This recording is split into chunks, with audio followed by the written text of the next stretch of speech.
ジュージュー焼肉、立ち上る煙、ふわっと漂う香ばしい肉の香り、それぞれの店の自慢の冷麺やキムチ。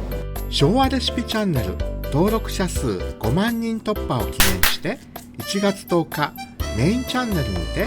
9時焼肉特集を公開いたします。全編50分を超える長編動画、久慈市にある焼肉店6店舗すべてを巡り食べ比べ、気軽に食べられるリーズナブルなお店から高級部位、短角牛、希少な部位、さらには生の鶏ユッケを提供してくれるお店まで、炭火焼き、冷麺、ビビンバ、それぞれの店が持つ魅力を余すところなくご紹介します。